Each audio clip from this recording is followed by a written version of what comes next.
ग्वालियर में दहेज लोभियों ने एक नहीं बल्कि दो लड़कियों की जिंदगी बर्बाद करने में कोई कोर कसर नहीं छोड़ी। शहर में एक ऐसा ही मामला सामने आया है जहां करीब 5 साल पहले उपदेश राठौर नाम के युवक ने उत्तराखंड की लड़की से शादी की और 2 साल बाद उसे दहेज की मांग के चलते घर से निकाल दिया। इसके बाद उसने फिर पिछले साल नाका चंद्रबदनी इलाके में रहने वाली एक अन्य युवती से शादी कर ली। पहली शादी का खुलासा होने के बाद उपदेश ने दूसरी पत्नी को भी घर से निकाल दिया। मारपीट, दहेज उत्पीड़न और धोखाधड़ी की शिकार ये दोनों युवतियां अपने पति की शिकायत पुलिस के पास लेकर पहुंची। पुलिस ने पूरे मामले में कार्रवाई के आदेश दिए हैं। उपदेश राठौर नाम के शख्स की पहली पत्नी निशा का आरोप है कि 3 साल पहले पति उपदेश ने उसे मासूम बच्चे समेत घर से निकाल दिया था, क्योंकि वो अपने लालची ससुराल वालों को 5 लाख रुपए नहीं दे सकी थी। उसकी शादी 5 मार्च 2019 को हुई थी। इस बीच पिछले साल उपदेश राठौर एवं उसके घर वालों ने एक और युवती प्रियंका राठौर की जिंदगी बर्बाद कर दी।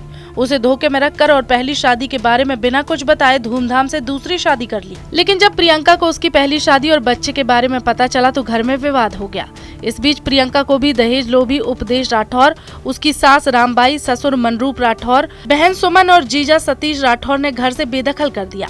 पहली पत्नी निशा राठौर का आरोप है कि उसे अब अपने पति से बच्चे का हक और खर्चा चाहिए, जबकि दूसरी पत्नी अपने पति के खिलाफ धोखाधड़ी और दहेज उत्पीड़न का मामला दर्ज कराने की मांग कर रही है।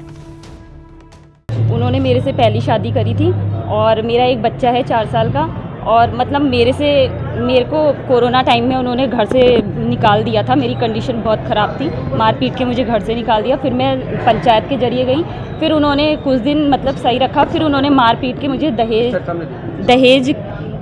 दहेज मांग कर कि 5 लाख अपने घर से दहेज लेके आओ और तब मैं रखूँगा। तो फिर ये कह के उन्होंने फिर मुझे मार पीट के भगा दिया जब मैं गई उनके घर में। और अभी मैं 9 जून की बात है, मैं अपने भाई के साथ उनके घर गई तो उन्होंने कहा कि तू पैसा लेके नहीं आई, तो इसलिए मैंने 1 साल पहले ये शादी कर ली है, दूसरी शादी जी इनसे, प्रियंका राठौर से। आपको कैसे मालूम? अब आप दोनों क्या चाहती हो? आप दोनों जी, हम दोनों उसको सजा दिलवाना चाहते हैं, सर, कड़ी से कड़ी। वो बहुत नीच आदमी है और मैं अपने बच्चे का हक चाहती हूँ और उसे सजा दिलवाना चाहती हूँ। आप क्या चाहते और सर उसने मेरी जिंदगी बर्बाद की है, मेरा भी हक मुझे इससे चाहिए। आप कहाँ की रहने वाली? मैं ग्वालियर की रहने वाली हूँ, चंद्रवली नाका, झांसी रोड थाना। और उनके घर में उनकी माँ, बहन और उनके पिताजी, माताजी सब इसी तरह के हैं। उनकी माँ तो बहन तो ये कहती आप भी नहीं रहती हो? दो आप जी भी नहीं रहती? नहीं सर, वो रख ही नहीं रहा किसी को। अब वो मुझे मेरे से शादी कर ली, जबकि वो पहले से ही शादीशुदा था। उसने मुझे बताया नहीं, मेरे माँ बाप को भी नहीं बताया, धोखे में रख के शादी कर ली हमारे साथ। सीधे सीधे उसने 420 किए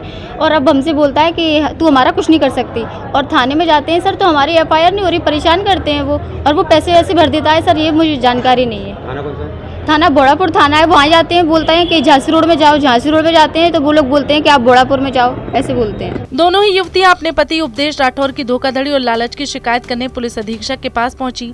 पुलिस ने दोनों महिलाओं के आवेदन लेकर महिला थाने को निर्देशित किया है कि वह मामले में शीघ्र और उचित कार्रवाई करे। आज जन सुनवाई के दौरान दो आवेदिकाएं एक साथ आईं और दोनों आवेदिकाओं ने अलग अलग आवेदन दिए और दोनों का शिकायत जो है अपने पति के अगेंस्ट है कि दोनों का कहना यह है कि पहले उसके साथ शादी करी, उसे प्रताड़ित किया, और फिर दूसरी पत्नी के साथ शादी करी, उसके साथ प्रताड़ित किया। और तो इस संबंध में कार्रवाई के लिए दोनों ने अलग अलग आवेदन दिए हैं। दोनों के आवेदन को गंभीरता से लेते हुए थाना प्रभारी महिला को अवगत कराया गया कि उसमें तत्काल प्राथमिकता के आधार पर जांच कर वैधानिक कार्रवाई करें और इस संबंध में जांच कर कार्रवाई की जा रही है। इस अजीबोगरीब मामला सामने आने के बाद पुलिस भी हैरान है। पुलिस ने इस मामले में अधीनस्थ अधिकारियों को तुरंत कार्रवाई करने के निर्देश दिए हैं।